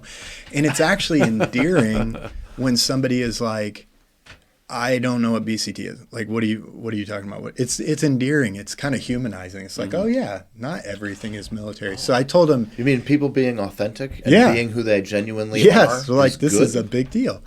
So I told him, I was like, even if you know what it is, just play dumb, and it'll make like. So he's phenomenal, man. He's one of the only non-military pastors that I know who is so good at reaching, engaging with, kind of unlocking guys, men and women who are in the military. And it's because he's comfortable in his own skin. He doesn't have to, he doesn't do the like, oh, I almost joined. And don't ever do the I almost joined. That is a dangerous way to start a sentence. Yeah.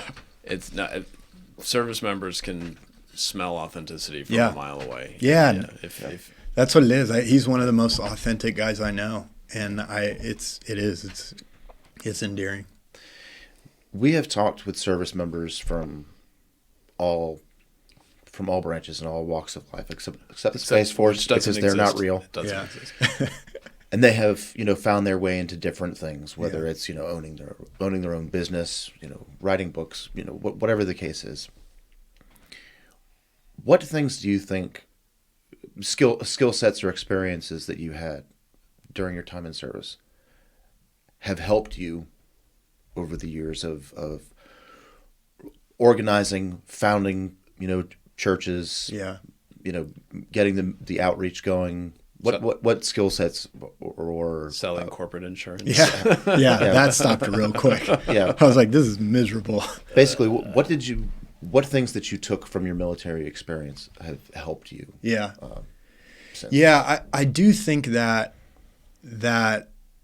desire to be a part of something bigger than yourself, that thing that gets ingrained in you. And that's why with folks, especially with guys who get out and are really struggling, I'm like, man, you got to find your new purpose and your new people. Okay. It's out there. You got to find it. So I think that's a big deal. I think another one is the kind of here's a problem and you just have to figure it out. Like that's a bit, so the we don't accept defeat, from the littlest task to the biggest task, that's a big one. So, I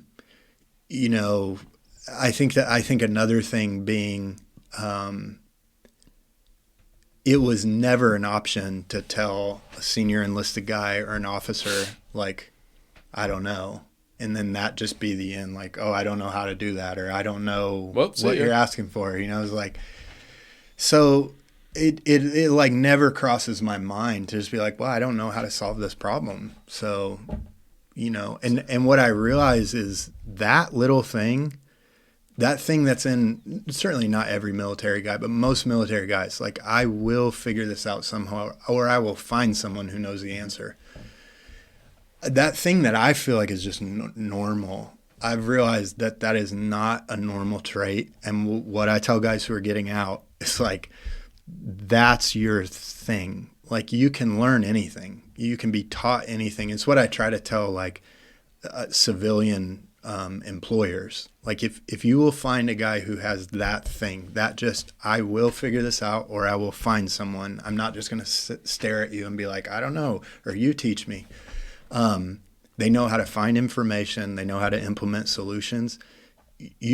I would much rather take a guy like that and train him in a very specific task or job or whatever than I would, because as a pastor, I have employees who work for me, and I've had employees who have that thing, and I've had employees that have a lot of skill, but if they don't know how to do something, they just are like, oh, I can't do that. And I'm like, I can't either.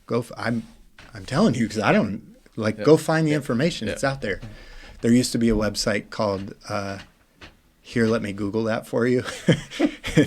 And it would send a link that just had whatever question somebody asked in a Google search.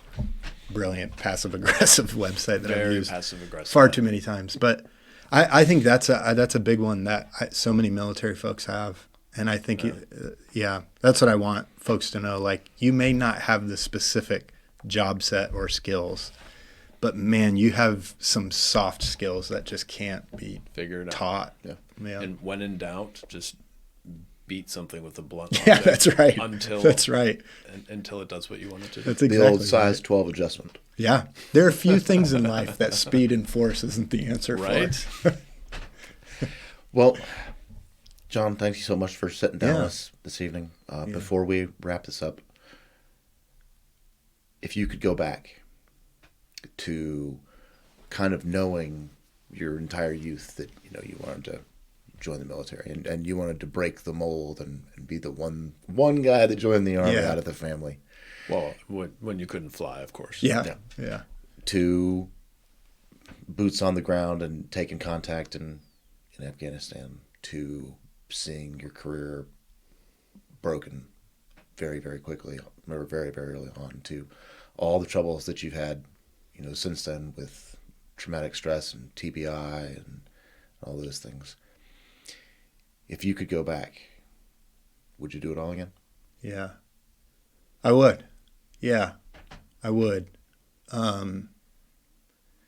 There are a few, I think the only thing that I would, that I would change is if I could go tell, teenage, young adult John anything, I'd say learn to be present in the moment rather than, because I've lived my whole life like 5 months, 5 years in the future, and I've missed a lot because I'm still learning, but it's just took me a long time to learn how to just be in a present moment rather than living in future ones. To stop and smell the roses? Yeah. And I'd probably tell me to try to go meet Kristen Painter at that time earlier than I did.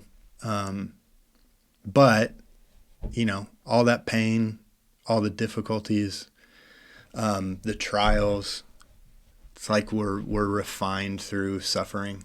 And so I would not want to do it again necessarily, but I wouldn't change anything because I wouldn't be who I am today if I hadn't endured those things. Almost like you're trying to sanctify yourself. Yeah, that's right. And I'm hard-headed, so it takes a lot of pain to teach me a lesson. That's the Irish in you right there. It totally is. I'm genetically predisposed to it. Well, brother, we appreciate you so much. Yeah, I appreciate you guys. Thanks. Absolutely. Thank you. Great to be Great. with you. Yeah. Oh, and Dogma is the name of the movie. That's it. There it is. It was on the tip of my tongue.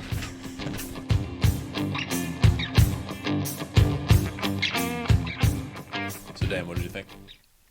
It was, as always, all of our guests have been interesting and have had great stories of service. But his was like right from the jump, and almost entirely Air Force family. Yeah.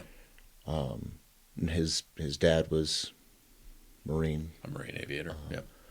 and then he joined the Army. I mean, it's not uncommon. Yeah. But family traditions tend to be that way for a reason. But he knew immediately, or I shouldn't say immediately, but he knew immediately that he wanted to make it a career once he was in. But I mean, he knew from a very young age, as a lot of people growing up in military families do, that they want to serve. I laugh when I hear that. And I imagine this scenarios. You've heard these conversations a million times. You've probably even been a part of them, where it's, "Hey, private, you want to be a sergeant major someday?" "Yeah, sergeant major." "Good." But some people may actually mean it. Why? As a matter of fact, sergeant major, yes, I do want to be a sergeant. Then please proceed. Yeah. Yeah, he had an interesting arc. He did. Yeah. And I don't know, maybe perhaps it was better for him that his career was cut short. Perhaps it was better for his family. Otherwise, as he said, some of his survivor's guilt issues, that he very well could have been on that rooftop with those other guys.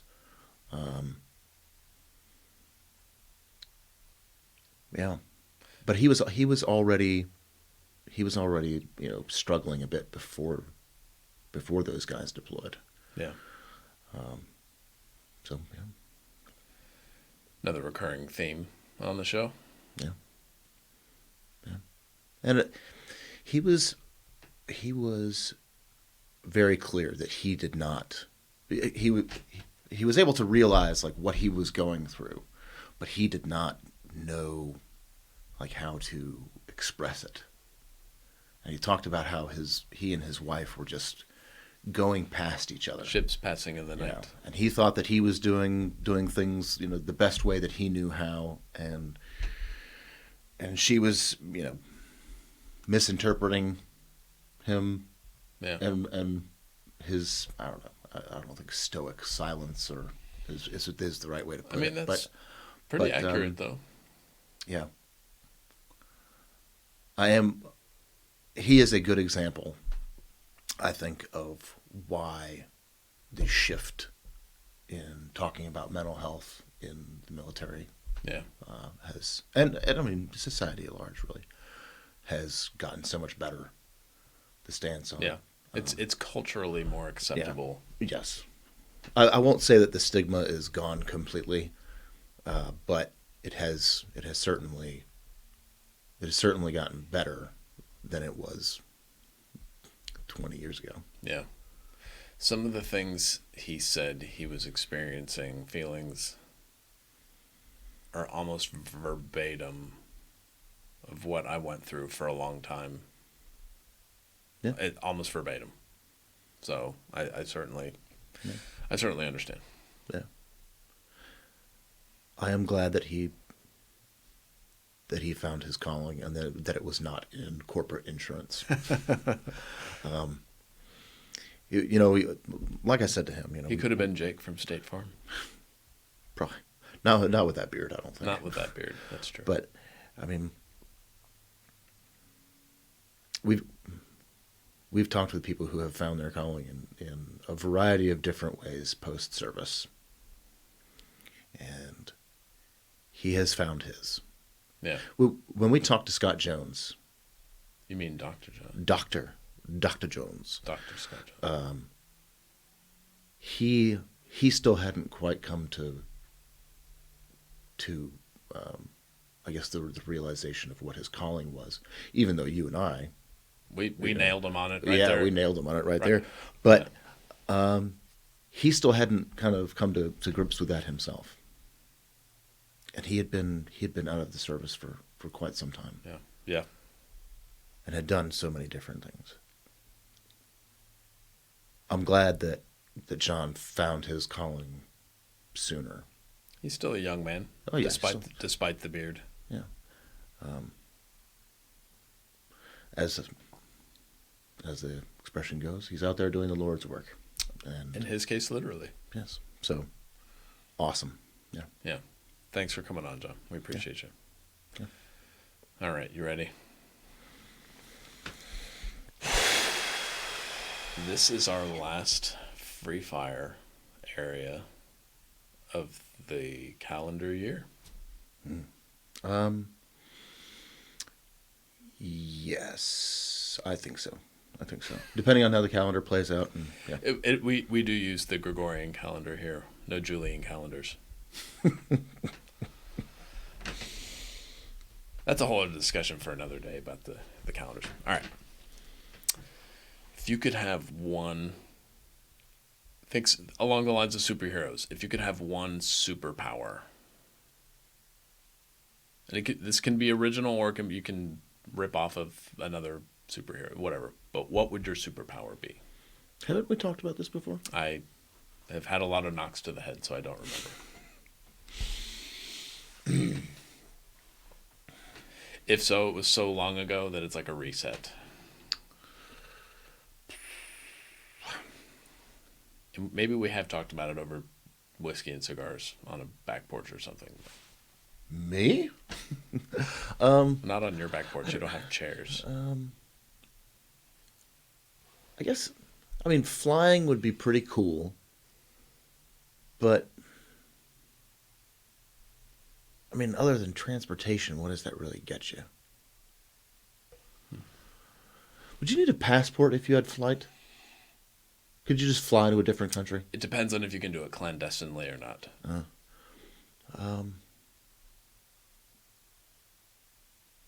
Super speed would be pretty cool. Like the Flash? Yeah. Kind of along those lines. Okay. Yeah.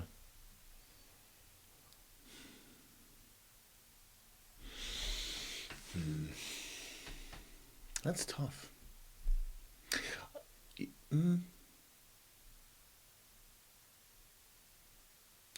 You know what? The super healing, like Wolverine. Okay. I don't need the claws and stuff like that, but I would like to, Or the weird hair. But I would like to be able to walk without pain. It's been so long. You know what? That's what I'm going with. I'm going with super healing because, yeah. Is it bad that... Should I feel guilty because years ago, do you remember the guy who allegedly murdered his girlfriend, the South African guy, the Blade Runner? Yeah. I remember seeing him running and people talking about, like, oh, he's an amputee. I remember, like, that must be awesome to be able to not have to run on crippled feet and lower body extremities. All like that looks amazing. And then I felt pangs of guilt over it. Like I have thought the same thing. He's like running on springs. Yeah, because prosthetics have come so far. Yes, I have thought that too. Watching some of the people at the Paralympics running on essentially these like I don't know, these warped blades or whatever. I was like, man, I could probably run marathons too. Yeah, I know we're gonna get in trouble now. My feet I would replace my feet with those. We're gonna get in trouble. Okay. Yeah. I'm saying I have thought that. I'm not saying that I'm necessarily genuine about it. Taking a hacksaw to yourself. Yeah. The old sawbones. Yeah. You. Okay. What would your superpower be? There's so many to choose from. I know, right? If I could be able to read my wife's mind, it would spare me a lot of pain and anguish. But then there's the flip side to that is be careful what you wish for. Yeah. Because I might not really want to know what's on your mind. That is the thing, it's right? a double-edged sword. Yeah. On more practical matters, I mean, I would take the ability to fly without putting a tremendous amount of thought into it. I mean, that's kind of an easy one. Have you ever had a dream where you can fly, either as a kid or as an adult? I don't think so. It was a recurring dream for me when I was a child. I mean, I haven't. No, I don't think so. I've had some recurring dreams before, but I still have some recurring. We'll call them dreams. Yes. Now. Same. but not that. Falling, absolutely. Flying, not so much. I mean, for travel purposes, you'd save a lot on gas. Yeah, that's true. Traffic wouldn't be an issue. Yeah. You wouldn't have to sit on Skybow Road. Yeah. I mean, you're losing a lot with it as well. I mean, flying around with, 100 and something pounds of Christmas presents, delivering them all around town. Yeah. I mean, if I could merge my two, if I could be able to read my wife's mind while I just bail and fly and leave her with all the kids behind, I probably wouldn't want to be able to know what she was thinking in that moment. She wouldn't be your wife for very long. On that note. What? Because obviously there's a wide variety of superpowers. What do you think is the most, just the dumbest superpower? Like, how is that cool?